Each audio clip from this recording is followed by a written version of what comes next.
के भटक मुआ भेदू बिना। इतना भटका कि अधमुआ हो गया, पूरा नहीं मर पाया, कुछ जिंदा रहा, कुछ मुर्दा हो गया। भेदू बिना, भेदू मतलब, भेदू का मतलब क्या? एक है भेद, दूसरा है भेदू। एक है रहस्य और एक है रहस्यवेत्ता। एक है तत्व और दूसरा है तत्ववेत्ता। तो एक है भेद और दूसरा है भेदू। भेदू मतलब भेद को जानने वाला ही तो भेदू है। जब तक भेदू न मिला तब तक भटक रहा था। कि भटक मुआ भेदू बिना, तो पावे कौन उपाय? भाई यहां कोई ऐसी गुफा है जिस गुफा को यही जानते हैं और भेदू है, और वही भेद है। इस क्षेत्र में मानो कोई गुफा है और उसको जो जानता है वही तो भेदू है। और भेदू को आगे रखो, तुम पीछे चलो तो भेद खुल जाएगा, और भेदू को पीछे छोड़ दोगे और तुम भेद को समझने जाओगे तो समझ नहीं पाओगे, क्योंकि तुम तो अनजान हो। और जानकार से तो पूछते नहीं हो, कैसे जानकारी हासिल करोगे? तो भेदू न मिला तब तक भटकता रहा।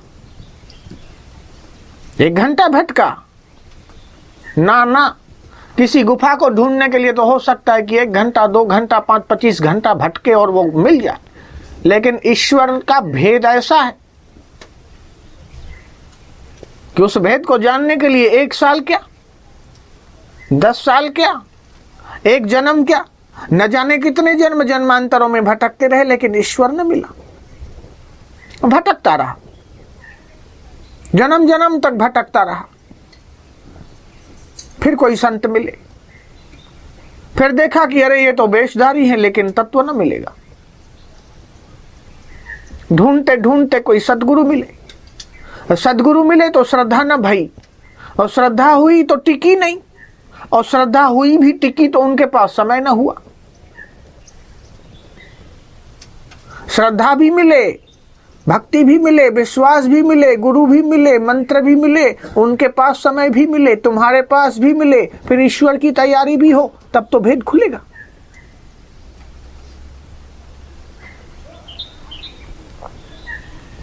है तो क्षण भर की बात, पल भर की बात, कि पलक मारते कि झपक मारते खुल जाए।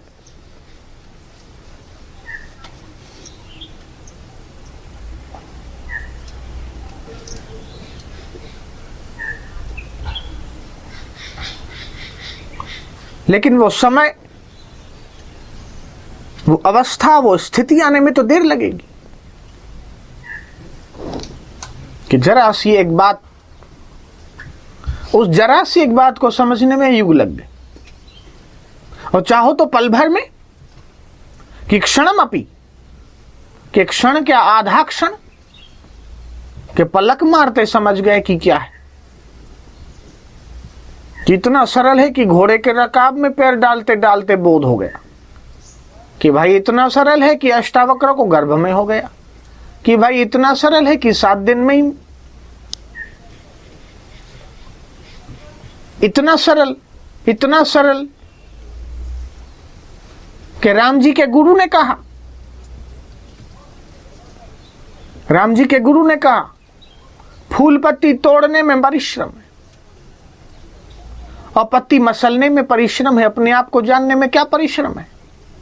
ये कहा, इतना सरल, और कठिन तो इतना कि जन्म जन्म लग गए और फिर भी न मिला।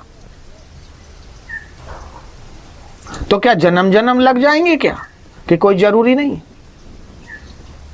लग सकते हैं, लगेंगे ऐसा नहीं कह सकते।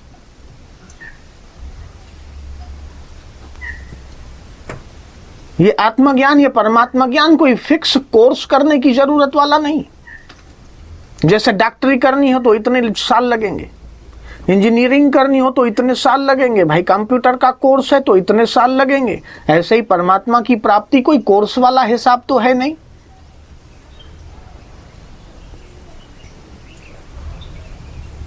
मान लो किसी का नाम रमेश है तो उसे यह स्वीकार करने में कितनी देर लगेगी कि मैं रमेश हूं? क्या 10 साल लगेंगे? क्या 10 घंटे भी नहीं लगेंगे। तो वृत्ति को फेरने में जो लगा, वृत्तियां, वृत्यांतर,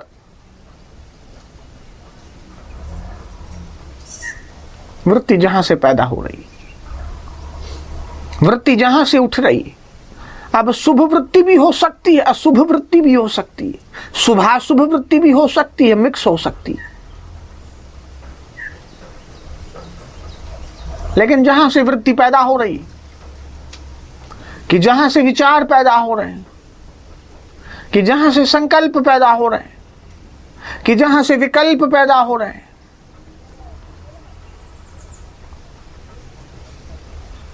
वो तो उद्गम है, वो तो मूल है। उस मूल में विश्रांति पाओ, उस मूल में विश्रांति पाओ, उस मूल में डूब जा।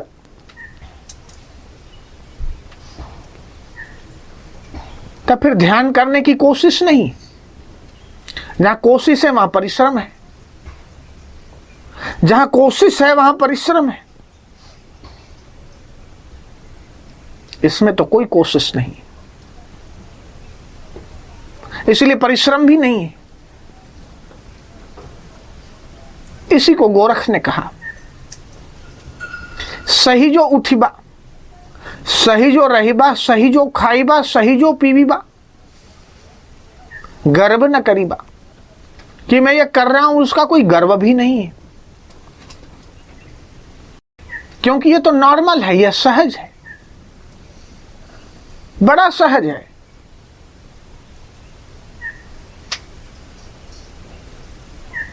चूंकि असहज रहने की आदत पड़ गई, और जिस चीज की आदत पड़ गई वो चीज हमें सरल लगती है, और जिस चीज की आदत नहीं है तो वो असहज लगती है और कठिन लगती है। कई प्रकार के कठिन काम हैं। उन काम को करने वाले कारीगर लोग, कोई करघा चलाते हैं, कोई मटके बनाते हैं, कोई घड़े बनाते हैं, कोई कुछ बनाते हैं। कठिन कठिन चीजें यूं बना देते हैं कि देखते देखते तुम देखते ही चले जाओ, देखते देखते चीज बन जाएगी, तुम्हें पता ही नहीं लगेगा कैसे बन गई। तुम अचरज करोगे, लेकिन उनके लिए अचरज का कोई सवाल नहीं। हम नासिक में ग्लाइडर में बैठे थे, क्योंकि 35 घंटे हम जहाज भी चलाए हुए इंदौर में। 8 साल पहले हमने सोचा चलो जरा चला लेता हूं, बैठ लेता हूं। और क्या हुआ, वो ग्लाइडर को आगे से किसी लोहे की तार से जोड़ा गया, और एक मशीन थी, वो मशीन ट्रक की मशीन थी, और जोर से खींचा उसने, वो देखते ही देखते हवा में, और फिर उसको ऊंचा कर रहा है, नीचे कर रहा है, टेढ़ा मेढ़ा घुमा रहा है, और तो क्या देखते ही देखते उसने यूं पलटी मार दी पूरी। अंदर जो बैठा हुआ दूसरा व्यक्ति है उसकी तो हालत खराब, बड़ी हालत खराब। इन्हीं का बेटा था जो महिला यहां पर बैठी, अमित, तुम जानते हो उसे, उन्होंने कहा होगा तुम्हें। वो बैठा कहां पर है, यहां पर है क्या? हाँ, क्या हुआ था भाई, पूरा ऊपर से गोल ऐसे घूमा, ऐसे गोल घूमा। मैंने भाई क्या हुआ, तो बोले हृदय बंद होने की स्थिति में था, न हुआ, यही आश्चर्य है। अगर कोई हृदय का रोगी हो, हार्ट पेशेंट हो, ऊपर ही हार्ट बंद हो जाएगा। इसके लिए कुछ अजनबी थी, लेकिन उनके लिए, चूंकि वो रोज करते हैं। मेरी गाड़ी में कभी फास्ट गाड़ी चलाता हूं, और इतनी फास्ट गाड़ी में कोई नहीं बैठा, तो दूसरी बार फिर बैठने का नाम नहीं लेता है। अगल बगल की दूसरी गाड़ी में बैठेगा लेकिन मेरी गाड़ी में नहीं बैठेगा। बोले स्वामी जी बहुत तेज चलाते हैं। बोले कृपया हृदय के रोगी को आप अपनी गाड़ी में मत बिठाइएगा। क्यों? क्योंकि वो अभ्यस्त नहीं। तो जो कठिन चीजें हैं, जो कठिन बातें हैं, और अभ्यास होने से वो सरलता से कर लेते हैं। इसी प्रकार परमात्मा प्राप्ति भी जो कठिन लग रही है और परिश्रम वाली लग रही है कि कितने अनुष्ठान कर डाले, कितनी मालाएं घिस डाली, और मालाओं के धागे भी न जाने कितने बदल लिए, लेकिन अभी तक कोई अनुभूति नहीं। वही का वही तनाव जारी है, वही का वही जारी है जो पहले था। और फिर बड़ी मेहनत करते हैं, बड़ा धार्मिक होने की कोशिश करते हैं कि पहले 10 मिनट मंदिर में जाते थे, अब 1 घंटा बैठेंगे। मन में शंका रहती है कि शायद बेढंग से करते हैं इसलिए कुछ नहीं होता, लेकिन करने वाला मौजूद रहता है। जब तक करने वाला मौजूद रहेगा, जब तक कर्तृत्व रहेगा, और जब तक भोक्तृत्व रहेगा, जब तक मैं मौजूद रहेगा, इस बात को तो समझते नहीं, अहंकार को बनाए रखते हैं और पूजा किए जा रहे हैं, साधना किए जा रहे हैं, और मैं साधक हूं इसका अभिमान और दृढ़ होता जा रहा है। उपासना करते जा रहे हैं और मैं उपासना कर रहा हूं इसका अभिमान और दृढ़ होता जा रहा है। हकीकत में उपासना अभिमान को मिटाने के लिए, आराधना अभिमान को मिटाने के लिए, व्रत अभिमान को मिटाने के लिए, उपवास अभिमान को मिटाने के लिए, अनुष्ठान अभिमान को मिटाने के लिए। इसलिए तो शरणागति है कि शरण हो जाओ। परमात्मा की नहीं हो सकते तो गुरु की ही हो जाओ। तो अभिमान जारी है, करने वाला जारी है, मौजूद है। तो जब तक तुम मौजूद हो तब तक ईश्वर कैसे मौजूद होगा?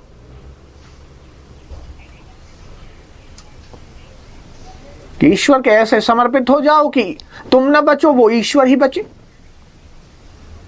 ईश्वर को खेलने दो, तुम तार बन जाओ, तुम यंत्री बन जाओ।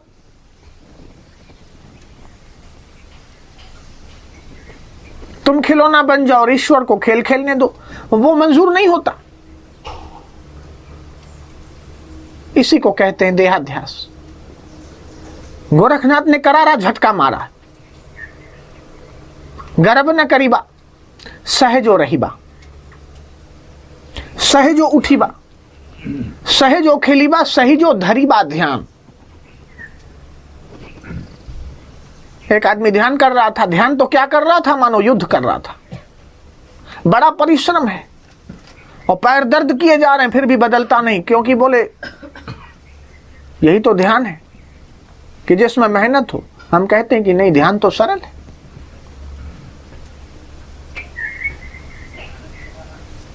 निर्विकल्प समाधि लगाना, सविकल्प समाधि लगाना, ये कोई कठिन चीज थोड़ी है।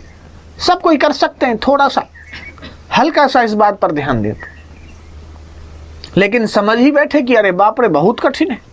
अब जब कठिन पहले से समझ लिया तो कठिन ही हो गया, इसलिए कोशिश भी नहीं करते क्योंकि कठिन है, बड़ी मुश्किल है। और करते भी हैं तो कभी कभी। और इसको सरल कहने वाले और बताने वाले भी नहीं मिलते, इसलिए और कठिन हो जाता है। और अगर अपने से हो जाता तब तो गुरु की जरूरत ही नहीं पड़ती, कभी की समाधि लग जाती। शांत होना कौन नहीं चाहता? विश्रांति पाना कौन नहीं चाहता है? आनंदित होना कौन नहीं चाहता है? सब चाहते हैं। हमें शांति मिले, हमें विराम मिले, हमें विश्राम मिले, हमें आनंद मिले, और वो ऐसा आनंद मिले कि कभी न छूटे, कभी न जाए, कभी न बिगड़े। सब चाहते हैं। किसी भी धर्म का हो, किसी भी संप्रदाय का हो, किसी भी वर्ण का हो, किसी भी आश्रम का हो, कैसी भी उम्र का हो, शांति कौन पाना नहीं चाहता? लेकिन जो कर रहे हैं वृत्ति की पुनरावृत्ति करना चाहते, वृत्ति को बदलना चाहते हैं, यही मेहनत विश्रांति नहीं लेने देती। तो अशांत शीतल देश में हो जा अजर हो जा, अमर भोले बाबा ने ये कहा। शांत हकीकत में अशांत होना कठिन है, शांत होना तो सरल है। क्योंकि अशांति की आदत पड़ गई, इसलिए शांत होने में कठिनाई हो रही है। सिर्फ अपनी आदत ही बदलना भर है और कुछ नहीं। परमार्थ कोई कठिन थोड़ी है, परम अर्थ यही तो परमार्थ है। हम सामान्य अर्थ ही समझे बैठे हैं दुनिया का,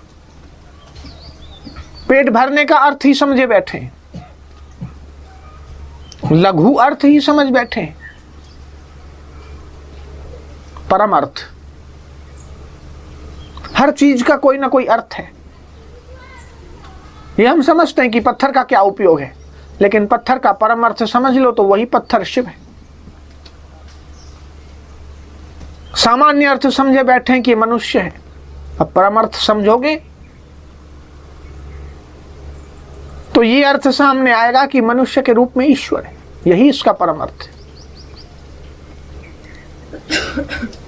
सामान्य अर्थ तो समझे बैठे हैं कि आंखें देखती है, लेकिन जब परम अर्थ समझोगे तब समझोगे कि आंखों में देखने वाला ईश्वर है।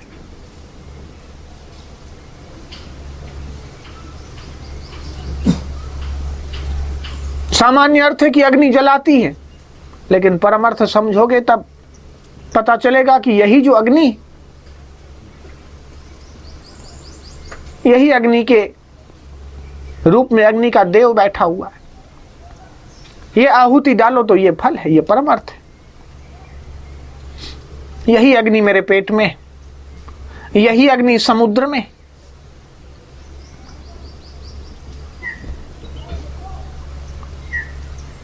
बड़ा सरल है कि बड़ा सहज है कि वृत्ति को बदलना नहीं है। विचारों को रोकने और थामने की भी कोशिश छोड़ दीजिए। ये विचार चलते हैं तो चलते रहें, विचारों के पीछे मत भटकिए कि विचार कहां जा रहे हैं। अरे भाई, विचारों का तो अंत ही नहीं है, तो रेलगाड़ी से भी लंबे हैं। कहां तक विचारों के पीछे भटकोगे? ये तो चलते ही रहते हैं, चलते ही रहते हैं। विचारों का कभी अंत आया? सुबह नींद खुली कि विचार चालू हुए कि जब तक सो रहे हो तब तक चालू है। कब तक पीछे भटकोगे? कभी शुभ कभी अशुभ, कभी मिश्रित, विचार तो जारी है। कोई घर के, कोई परिवार के, कोई समाज के, कोई कुटुंब के, कोई यहां के, कोई वहां के, कोई देश के, कोई विदेश के। विचारों का कोई अंत है क्या? कोई अपने के तो कोई पराये के, कोई धर्म के तो अधर्म के, कोई कार्य के, कोई अकार्य के।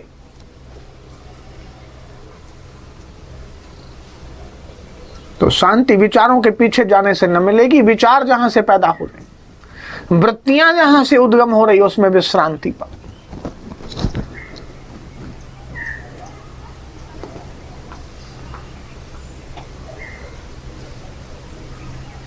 और इस ईश्वर की बनाई हुई प्रकृति को देखो, इस निसर्ग को देखो कि पत्ते पत्ते में वो चेतन तत्व चल रहा है।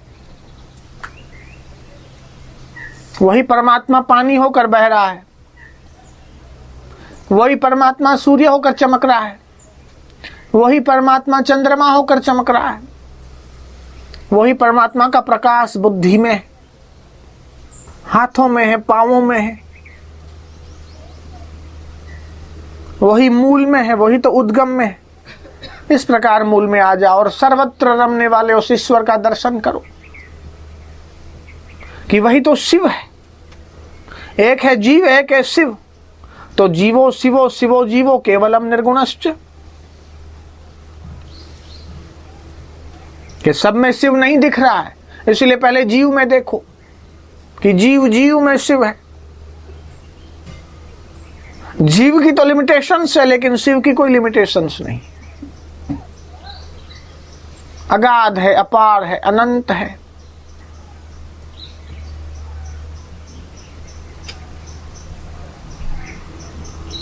सुनने का भी अंत है और कहने का भी अंत है, लेकिन परमात्मा का अंत नहीं।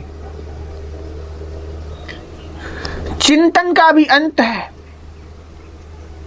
सोच सोच के थक जाओगे, लेकिन अंत न पाओगे। आखिर सो जाओगे, अंत नहीं पाओगे। अनंत का अगर अंत आ जाए तो वो अनंत ही कैसा? अनंत तो वही है कि जिसका अंत ना आए, जिसका अंत कभी आया नहीं, आ रहा नहीं और आएगा भी नहीं, वही तो अनंत है। कोई वैज्ञानिक यह नहीं कह सकता है कि समुद्र में पानी कितने गैलन है या इस मानसून में कितने गैलन पानी बरसेगा। कि परमेश्वर बरसात करता है तो उस पानी को भी तुम अपने यंत्रों से, अपनी बुद्धि से नहीं पकड़ पाते कि इस सीजन में कितना गैलन पानी बरसेगा। एक नदी 24 घंटे में कितने गैलन पानी समुद्र में मिला रही है? इतनी नदियां हैं, एक नदी का तो बताओ, बता सकते हो? बोले नहीं।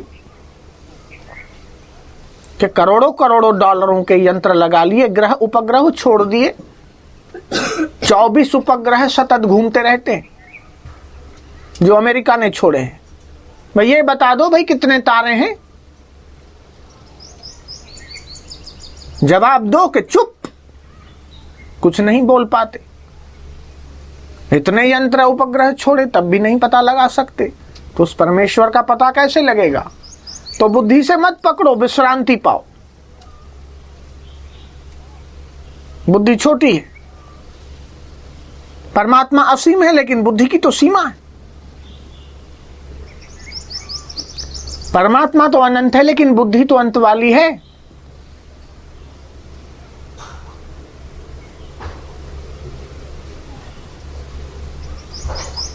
इसलिए दिमाग चलाना बंद कर दीजिए, चिंतना और सोचना, अनुचिंतन भी बंद कर दीजिए और विश्रांति पाइए।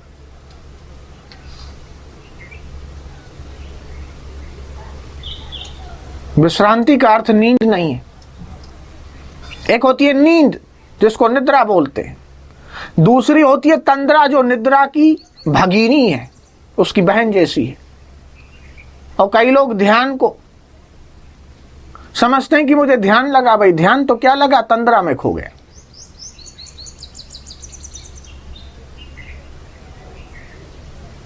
बैठे तो थे ध्यान करने, लेकिन देख रहे कि झोंके खा रहे हैं। झोंका नहीं है ध्यान, झोंका नहीं है। अगर झोंका है तो वो ध्यान नहीं है, विश्रांति है। उस विश्रांति में आंखें खुली भी हो सकती है, बंद भी हो सकती है, आधी खुली आधी बंद भी हो सकती है।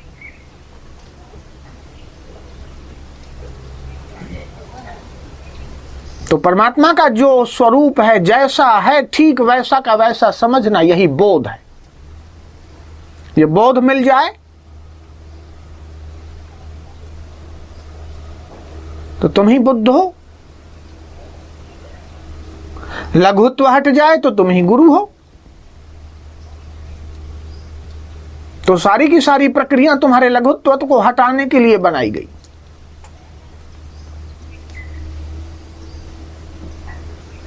चाहे पूर्व की तरफ बैठ के ध्यान करो, चाहे उत्तर की तरफ बैठ के करो, चाहे सूर्य को जल चढ़ाओ, चाहे अग्नि में हवन करो,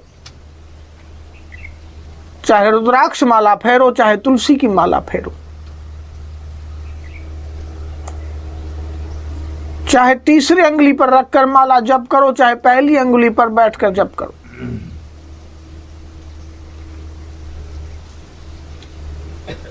चाहे 20 दिन का 21 दिन का अनुष्ठान करो, चाहे 40 दिन का अनुष्ठान करो,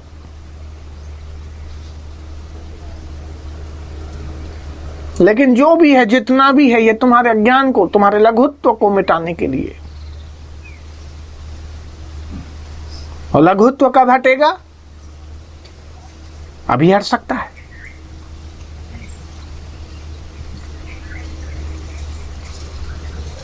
कि कम से कम कितना की 3 सेकंड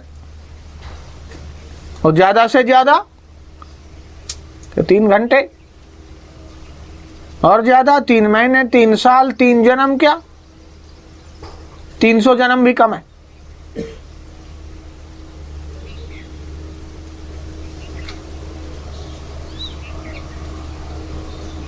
कम से कम समय ज्यादा से ज्यादा समय तुम्हारे ऊपर निर्भर है कि तुम कितना तैयार।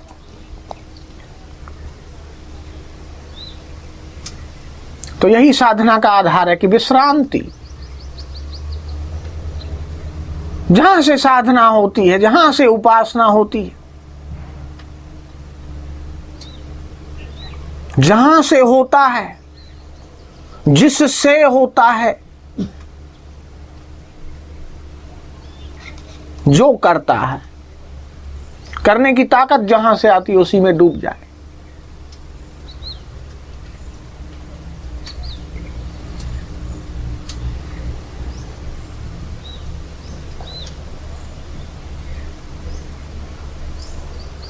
तब आनंद पैदा होगा।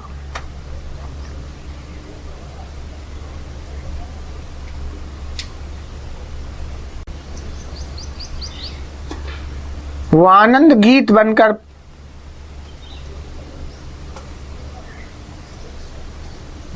कभी गूंजेगा,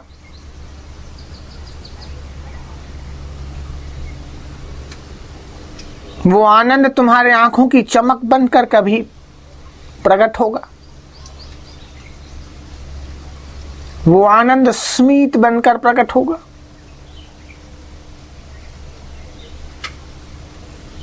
वो आनंद नृत्य बनकर प्रकट होगा,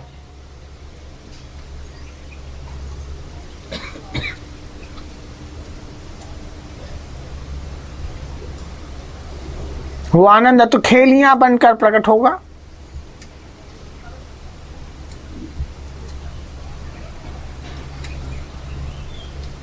पानी ढोलोगे तो रास्ता अपने आप बनाता है। तुम्हें पानी को कहने की जरूरत नहीं है कि तू दाएं मुड़ या बाएं मुड़, आगे जा या पीछे जा, जहां उसको जैसी ढलान मिलेगी वहीं भागेगा।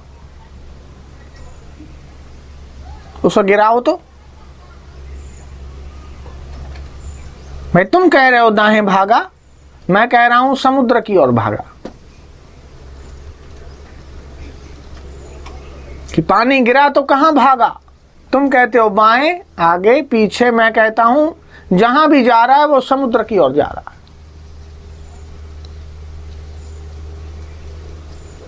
ऐसे तुम अपने आनंद को बहाओ। आनंद के मामले में भी स्वार्थी मत बनो। लौकिक साधन सुविधाओं के मामले में तुम स्वार्थी बनो, ये कहा जा सकता है, माना जा सकता है, लेकिन तुम्हें आनंद पैदा हो भीतर तो उसे सिर्फ अपने में संग्रहित करके मत रखो, उसे छोड़ दो। जो तुम्हारे सामने, तुम्हारे दाएं, तुम्हारे पीछे, तुम्हारे आगे, उस आनंद को बिखरो तो आनंद और बढ़ेगा।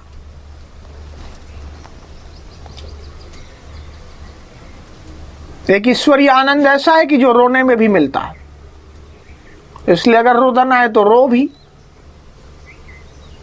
अगर हास्य आए तो हंसो भी, लेकिन अपने आप को जकड़े मत रखो, क्योंकि जकड़न ही समस्या है। संसार से तो जकड़े हुए हो, लेकिन अब ईश्वर के रास्ते भी वही जकड़न यहां फिट कर देते हो।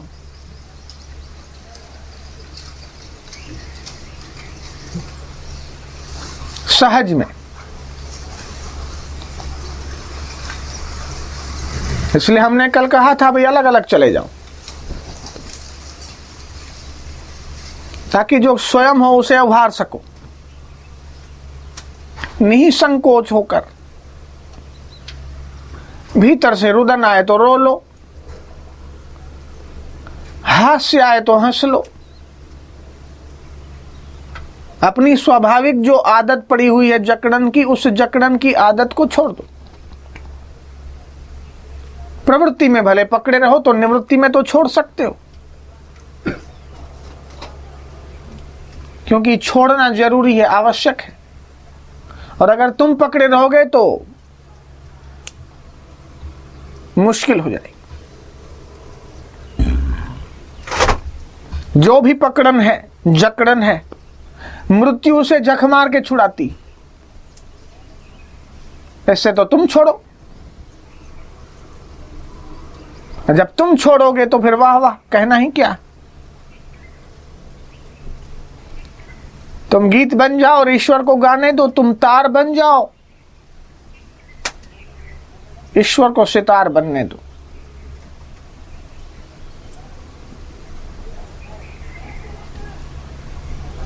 सारी उपासनाओं का इसी में समापन है।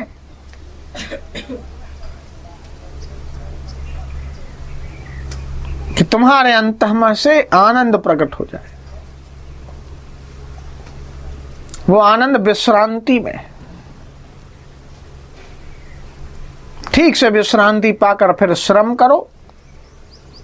श्रम करना नहीं पड़ेगा, श्रम अपने आप होगा।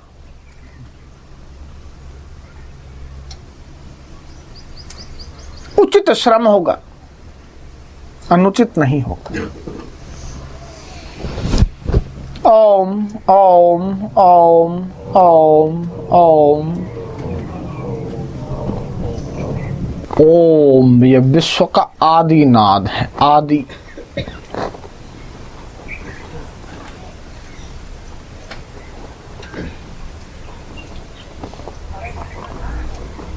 आदि मतलब पुरातन, कि विश्व में सबसे पहले यही स्वर गूंजा था। सबसे प्रथम ओम ओम ओम।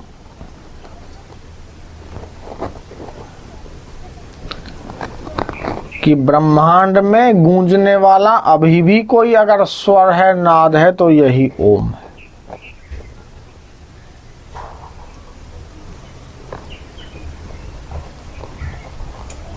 इसको भोले बाबा ने इस प्रकार कहा कि जो ज्योतियों की ज्योति है, सबसे प्रथम जो भासता, अव्यय अनामय पूर्ण दीपक से पूर्ण विश्व प्रकाशता, कि जो ज्योतियों की ज्योति की ज्योति क्या है? तुम्हारी बेटी नहीं, एक इनकी बेटी आश्रम में रहती है, उसका नाम भी ज्योति। वो ज्योति है, ठीक है, लेकिन जिसको मैं ज्योति कह रहा हूं वो कि जो ज्योतियों की ज्योति है, कि विश्व में ज्योति कौन है? ये कहेगा कि मेरी बेटी ज्योति है, नहीं, कि जो ज्योतियों की ज्योति है, कि ज्योति कौन है? कि यह सूर्य ज्योति है। के सेकंड नंबर पे कि चंद्रमा ज्योति है। थर्ड नंबर पे ये सितारे ज्योति है। चौथे नंबर पे कि ये जो अग्नि है वो भी ज्योति है। और पांचवें नंबर पे जो तुम अपने अपने घरों में दीपक जलाते हो और ट्यूबलाइट हैलोजन, वो ज्योति है। और छठे नंबर पे कि जो तुम्हारे आंखों में ज्योति है वो भी ज्योति है। फिर तो छोटी मोटी कई ज्योतियां, अगरबत्ती की, धूप बत्ती की, सब छोटी छोटी ज्योतियां कई। कि इन ज्योतियों की जो ज्योति है वो कि उसको कहते हैं आत्म ज्योति, की परमात्म ज्योति, की भाई ब्रह्म ज्योति, या साईं ज्योति कह दो। द मीनिंग मूल ज्योति, आदि, कि वो ज्योति थी सबसे पहले। उसके बाद ये इन सब में ज्योतियों की प्रकाश हुआ, कि आदि प्रकाश, कि मूल प्रकाश वो आपके। उसी को नानक ने कहा जागंदी ज्योत। कौन सी ज्योत? की जागंदी ज्योत, मतलब जो अपने से जगी है, उसको जगाई नहीं गई, जो जगी ही, जो जग रही, पहले से जग रही है, कि जो स्वयंभू ज्योति है, अपने से जागंदी ज्योत। कि ये वाली ज्योत तो न बुझ जाए इसलिए आपके पास में लकड़ों के ढेर पड़े हैं, ये बुझ जाएगा तो वो दूसरा इसमें ठूस देंगे तो और जलता रहेगा। लेकिन वो जो ज्योत है वो अपने से जागी। कि वो जो अपने से जागी है वो इसी को थोड़ा थोड़ा दान दे रही है, कि जिसको मन इधर का रहने वाला जो आदमी है ये खूटता है तो और इसमें लकड़ा डाल देता है ताकि बुझ न पाए, जलता रहे। और ये लकड़े पूरे होंगे तो बुझ जाएगा। लेकिन वो जो ज्योति है अपने से जागृत है, स्वयंभू, उसमें कोई दूसरा नहीं ठूसता है कि जैसे इसमें लकड़ा पूरा हो गया तो दूसरे ने लकड़ा ठोक दिया इसमें। जागनी ज्योत। फिर आगे क्या कहा कि आद सच जुगाद सच है भी सच, के पहले भी सच था, अभी भी सच है, आगे भी रहेगा। तो अलग अलग सब लोग चले जाओ, भजन करो, जिनको खाना पीना हो नीचे व्यवस्था है, शरीर को पेट्रोल डीजल ऑयल जो डालना हो डाल दीजिए और फिर भजन कीजिए, दौड़ाइए गाड़ी भीतर। फिर शाम होगी तो फिर जो गाड़ियों में आए हैं वो गाड़ियां दौड़ा के अपने अपने घर पहुंचे। अब देखते क्या, उठो।